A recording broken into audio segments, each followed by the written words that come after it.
Hi everybody, David O'Reilly here. We're just coming towards the end of our summer break in Formula Sim Racing, and I was itching to get some laps in. So I jumped onto the server which is set up currently for Spa, and I had a few laps and I had such an amazing time. I just wanted to talk to somebody about why R Factor 2 is awesome, why Formula Sim Racing is awesome, and why if you're a PC gamer and you're not driving in R Factor 2 and if you're not racing with us in Formula Sim Racing, you're sort of missing out. And I just wanted to say why and just show you some of the amazing things that happen. I'll get into Formula Sim Racing in a second, but I just want you to enjoy the ambience here of the Spa-Francorchamps circuit. I was really pleased to get the chance 2 years ago to travel to Belgium for the Grand Prix weekend, and the Ardennes Forest is a pretty special place. And I think, even though I must say my graphic settings are very low, so don't take this as being the benchmark for a really red hot gaming PC. I've got a moderate gaming PC, and I set my graphics pretty low because I want to have a great response time and I want to have a good frame rate and very smooth frame. So, but if you take a little bit of a look at the atmosphere here at Spa, if you see the mist, the car coming through the mist and the shadow and breaking into the sunlight, it all looks pretty amazing. But also have a bit of a listen. This is just early laps on the full wet tyre. The reason I'm on the full wet tyre is that we run a real-time, real-world weather plug-in in Formula Sim Racing. So we are no less than plugged into a local weather station, privately owned through a weather network called Wonderground, or Weather Underground. And basically we plug in via the internet to that local weather station, and if it starts to sprinkle rain in the real world in Stavelot, within about 90 seconds it starts to sprinkle rain on the sim. So yesterday, while I was driving these laps, in my head I was there. I was on the Spa-Francorchamps circuit. The rain level varied from sort of 0 to 5% to 19%. And the track gets wet, and when it gets wet it takes a little while to dry. So you can see the car moving around incredibly. I'm constantly running wide through Blanchimont because the car has a lot of momentum. This is one of the I have a big spin here. And I'm just trying to feel where the limits are, feel where the track wetness is more than elsewhere, and try to get my act together. And at the whole time tweaking the setup, trying to come up with a wet setup. So you'll see the car move around a lot. You'll see the tail want to let go. You'll see little micro corrections occurring at the steering wheel. And this is also the wonderful immersion of driving in R Factor 2 in the wet. So as I continue on coming to grips with this fairly wet track, there is a couple of other guys from time to time on the server, but I was just having a ball trying to get the setup adjustments made correctly for wet running. And this is the incredible thing with R Factor 2 is all the little details. The engine has ram air effect. This particular mod is based on a contemporary 2016 Formula 1 car, so we have hybrid torque delivery, we have lower fuel consumption, we don't use as many revs, maximum safe revs is about 11,000, and it's a bit of a beast. It's got a lot of torque, and it's really a case of handle with care in the wet. But I'm coming to grips with the aero settings, the brake settings. Of course, you notice the more wing you run, the cooler your brakes run, because with more aero you're pushing more air out of the way, and therefore the car isn't going as quick, and the wing is all helping you slow down. Whereas if you trim the car right out in a dry, suitably dry track, and running less wing, less wind resistance, you'll start to notice two things. Several things. Your fuel consumption drops off because you're not pushing as much air out of the way. The car goes faster in a straight line.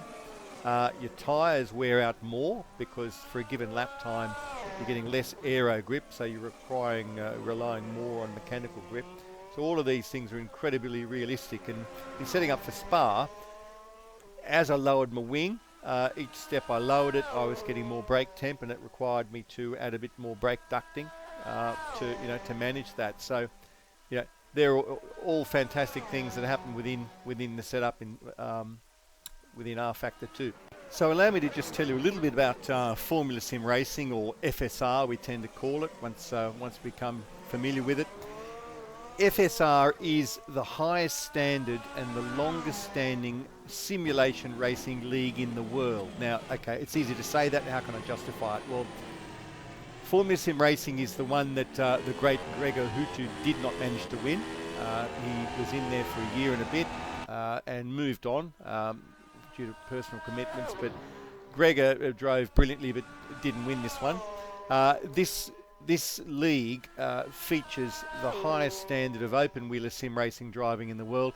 The other thing that I'll say to justify that is, if you've been watching Formula One lately, you'll have heard the name Stoffel van Dorn coming up a fair bit, who seems to be the heir apparent to the next opening McLaren have in their Formula One team. Stoffel van Dorn won the Formula 3.5 series. He also won the GP2 series, and is regarded as the the best open-wheeler driver at the moment, not yet to have a seat in F1. Stoffel drove in this series with us 3 seasons ago and managed a best result of 3rd place. So I think that says a lot. Stoffel's now, he's finished with his sim racing career, and he is a full-time professional Formula One driver, and likely to be signed in the near future by McLaren for a full-time seat. So he's one of our graduates. It's a 16-year-old series. It's the Premier League, but it's not just for the absolute super jets, the absolute aliens. We have 4 levels, and I'll start at the bottom. The entry point is called AMA, and AMA runs a car similar to a GP2 car, and the benefit of the AMA car is it's a fair bit easier to set up. It's a bit simpler. It's got a lot more grip, and if you're coming from, say, a Cody's background or less technical sims, it's a great place to find your feet and see if you've got the pace. Now, you'll soon find out, because if you're walking away with the AMA races, you'll very soon be invited to move up. And we had a great example this year. Was a young guy called Chris Raby, really good driver. He was just killing it in AMA. Now he's gone up into Pro. He's run 1 events in Pro, and looks like he's going to move up into Ace in the near future. And in fact, he did get a guest drive in World Championship. So Pro Division's the next one up. It runs the car that you see on screen. It's inspired by the 2016 Formula One car. Pro runs 75% race distance with real-time weather but not rain. So we always have a dry track, but we have ambient temperature is set in the real world, which is always fun when you got to wake up in the morning and check the temperature in the real world at a track before you actually arrive and do your racing. Here's a hell of a lot of fun. You can run assists.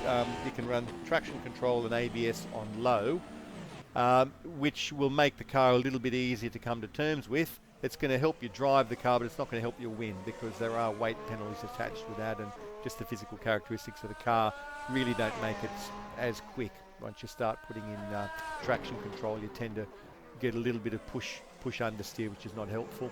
75% race distance. Ace category goes up to full 100% race distance and real-time weather, including rain. The only assist allowed is auto clutch. And then the Premier League, which is the pinnacle of sim racing available in the world, in my opinion. And I do have the honour of being one of the main commentators in World Championship Series. No assists whatsoever, and an engineer is allowed to be on the server. I'm going to insert a picture of what the engineer's workstation looks like to give you a little bit of a feel for what goes on let's say, the pit wall in a World Championship race. But extremely high levels of talent there, but an ultra competitive season. We've had 6 winners in the first half of the season, so this mod is bringing out some incredibly intense racing.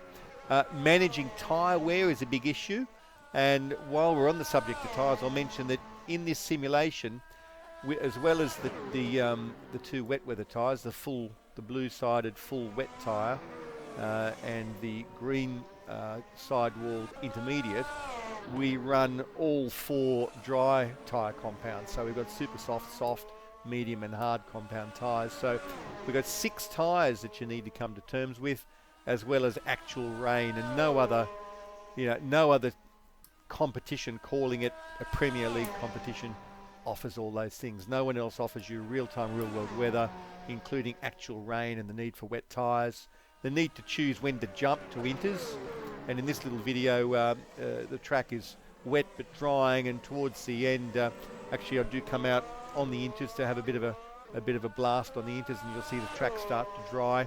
Now, as all this is happening, when you do see the car onboard shots, you'll see the little corrections occurring. You'll see the car start to slide, and me need to do some major corrections as I'm going along. So as the track starts to dry a little bit, we're starting to see a little bit of a drying line, and that is just down to nothing but what the real world weather is doing in Stavelot in Belgium. I'm having a ball on this track, trying to come to terms with a wet tyre, and it does start to dry, and I do move across to the inter.